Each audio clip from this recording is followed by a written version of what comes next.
Joseph Goebbels. Goebbels es uno de esos hombres que desde la parte trasera del escenario movía muchas de las cuerdas que conformaron el escenario político alemán en su época más siniestra. Esta figura puede ser comparada con José Fouché, quien fuera ministro de policía en el gobierno de Napoleón Bonaparte. Con la diferencia de que Goebbels contaba con la confianza absoluta de su líder, Adolfo Hitler. Una confianza que Fouché nunca tuvo por parte de Napoleón. Como ministro de propaganda del gobierno nazi, Goebbels se destacó como el más leal servidor de Hitler. Y el autor de la estrategia que convirtió al partido nazi y a Adolfo Hitler como la figura más admirada y seguida en la historia de Alemania. No estaríamos exagerando si decimos que esta propaganda hizo de este hombre el más seguido y venerado del mundo, a lo largo de la historia contemporánea. Esa veneración hizo posible que todo un país apoyara las acciones dislocadas de un hombre que planeaba conquistar al mundo. Lo más extraordinario es que la sociedad donde esto se llevó a cabo no era de esas que se dejan llevar por fanatismos religiosos, ni se dejan influenciar por cualquier individuo con buena oratoria.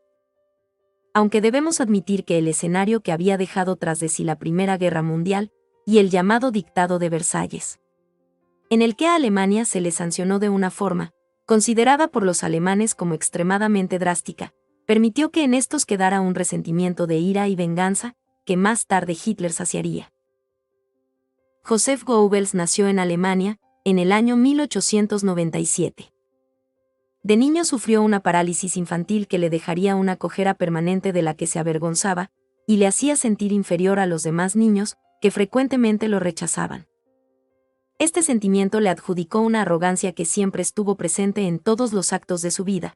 Sin embargo, su madre consideraba a su hijo como el más inteligente de todos.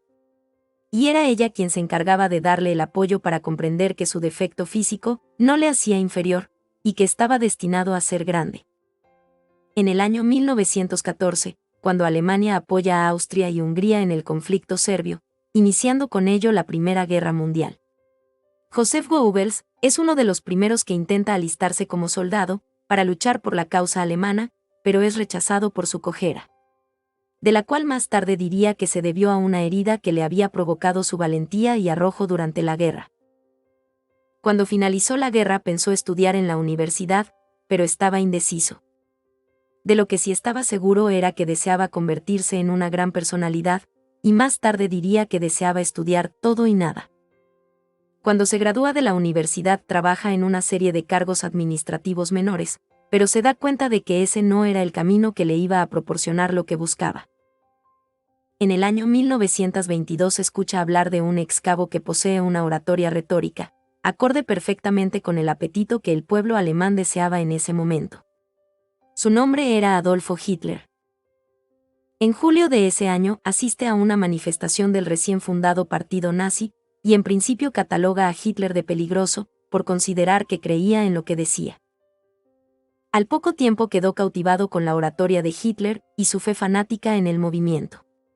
Se inscribe en el partido nazi, donde de inmediato se destaca por su arrogancia e inteligencia, que lo colocaban en un nivel distinto al de la mayoría.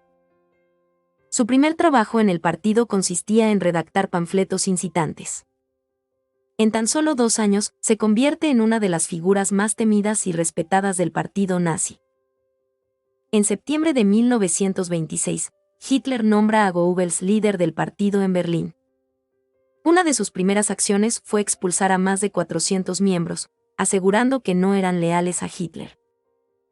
Durante su gestión, la policía le prohíbe hablar en público y la circulación de un periódico nazi. Aduciendo que ambos desataban la violencia, Goebbels rechazó esas acusaciones y culpa a los comunistas.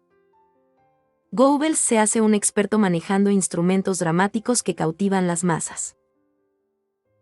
En el año 1930, Goebbels lanza una campaña para hacer de Hitler primer ministro de Alemania y darlo a conocer por todo el país. En 1933 Hitler es nombrado primer ministro de Alemania, y Goebbels es nombrado ministro de propaganda. Y trabaja para plasmar la imagen de Hitler en la mente del pueblo alemán, creando de él una figura de héroe, casi mitológica. Cada fotografía o aparición de Hitler es estudiada minuciosamente antes de ser editada. En agosto de 1934, el presidente alemán Hindenburg junto a Goebbels anuncian que Hitler ocupará los cargos combinados de presidente y primer ministro, creando una dictadura en toda Alemania.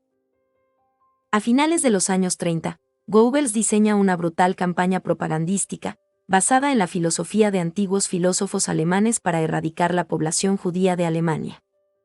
Lo cual coincide con el pensamiento de Hitler al respecto, que más tarde traería 6 millones de judíos muertos.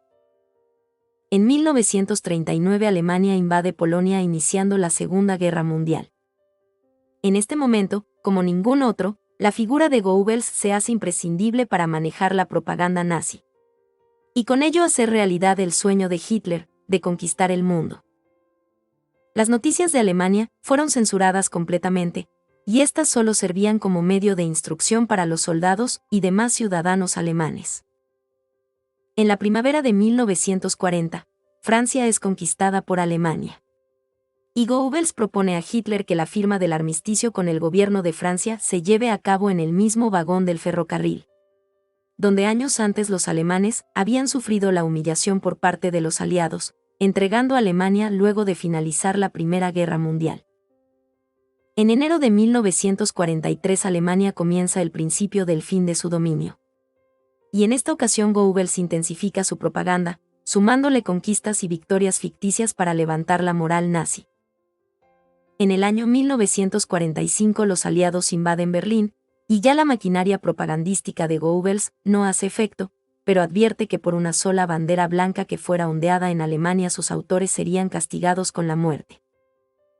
En abril de 1945, Hitler se suicidó para no enfrentar la humillación de entregar su país a los aliados. Durante los días posteriores, Goebbels sucedió en el poder a Hitler. No obstante, el 1 de mayo ordenó ejecutar a sus 6 hijos y a su esposa, y días después se suicidó.